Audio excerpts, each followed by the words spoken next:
আসসালামু আলাইকুম। আজকে এখানে আসার উদ্দেশ্য ছিল যে আমরা যে ইলেকট্রনিক গেট এটা কত তাড়াতাড়ি আমরা এখানে চালু করতে পারি এই ব্যাপারে আলোচনা করা, আর প্লাস এখানে আপনারা জানেন যে কয়েকদিন আগে একটা বড় ধরনের দুর্ঘটনা ঘটে গেছে, ওইটা দেখে যাওয়ার জন্য। আর একটা আপনারা জেনে হয়তো হবেন যে আমাদের যে যারা রেমিটেন্স যোদ্ধা তারা কিন্তু সবসময় পদে পদে তাদের কষ্ট হয়। একটা আমি বন্ধ করো, পদে পদে তাদের কষ্ট হয়, এই জন্য তাদের বিদেশে যেন পাসপোর্ট যারা থেকে নেয় তাদের এখানে অনেক সময় একটু বেশি টাকা দিতে হয়, ওটারে কীভাবে কমায় আনা যায়, রেমিটেন্স যোদ্ধাদের পাসপোর্টের যে ফিটা কীভাবে কমানো যায় এই ব্যাপারেও আমরা আলোচনা করা। এখন আপনাদের যদি কারো কোনো প্রশ্ন থাকে জিজ্ঞেস করতে পারেন।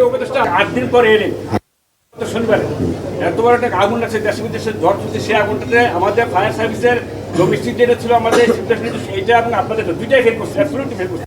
তো এখানে কি আপনারা আরও কোনো ফায়ার, এই আপনার কথায় আমি এখানে ফেল করে নাই, নিভাইছে আগুন, যদি না নিভাইতো তো সব জায়গায় যেত, ফেল করলো কীভাবে?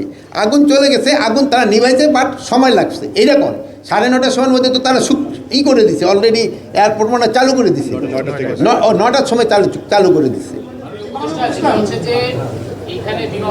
ঘটনা শোনেন, দুর্ঘটনা এটা 5 মিনিটের ইউনিট আছে, মানে আমাদের এই এয়ারপোর্ট অথরিটি এই 4টা কিন্তু চলে আসছে 4 মিনিটের ভিতরে, 30 সেকেন্ডের ভিতরে তারা চলে আসছে। আর ফায়ার ব্রিগেডের যে ইউনিটগুলি আছে, একটা হলো 15 নম্বর সেক্টরে, আপনারা জানেন যে দিয়াবাড়ি গেটের ওখানে, যে কী জানি বলে মেট্রো রেলের ওখানে, আর একটা হলো আমাদের কর্মীটোলা, এইগুলো 20 মিনিটের ভিতর চলে আসছে। But in the mean time ওখানে যেই জায়গায় আগুনটা ধরছে, আগুন দেখে ওখানে কিছু কেমিক্যালও মনে হয়েছিল, গার্মেন্টস ম্যাটেরিয়াল কেমিক্যাল, শুধু দাগ্ধ পদার্থগুলো খুব বেশি ছিল, এই জন্য হয়তো আগুনটা ছড়াই গেছে, তাড়াতাড়ি কন্ট্রোল করতে সময় নিচ্ছে। কার কোন দায়িত্ব আমি এটা ব্যাপারে কোনো কিছু জানি না, আমি উত্তর দিতে পারবো না। একটা ইউনিট আছে, তাদের 4টা ইউনিট এখানে কাজ করছে, কিন্তু সাথে সাথে যে মানে আমরা হয়তো এক্সপেক্ট করছিলাম যে আরও তাড়াতাড়ি এটা কন্ট্রোল, বাট হয়তো কন্ট্রোলে আসতে একটু সময় লাগছে, যেহেতু বিভিন্ন পারিপার্শ্বিক অবস্থাগুলো চিন্তা করতে হয়। যে ধরেন যে দাগ্ধ জাতীয় পদার্থ খুব বেশি ছিল, অনেক সময় বাতাস থাকলেও আবার অনেক সময় নিভাইতে সময় লাগে। ভিতরে যদি কোনো অব্যবস্থাপনা থাকে, এই জন্য আমরা 4টা দেশের ইনভাইট করছি তাদের আসার জন্য।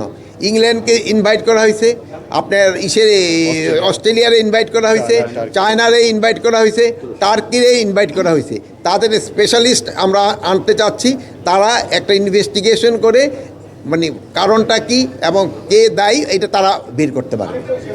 সব না আপনার যে বোন একটা প্রশ্ন করছে, নাহলে আমি আবার বৈষম্যতে পড়ে যাব। বলেন, এটা ওই আগুন নিবানের জন্য ওই বিমানের জন্য যেটা থাকে, এটা কার্গো ভিলেজেও কাজ করতে পারে, এটা কোনো অসুবিধা নাই। আপনি ওই যে ধরেন আমরা যেই ড্রেসটা বাসায় পরি, ওইটা অনেক সময় তাড়াহুড়া হলে ওইটা পরে আত্মীয় স্বজনের বাসাও যাওয়া যায়। আচ্ছা, ভালো থাকেন, দোয়া করেন।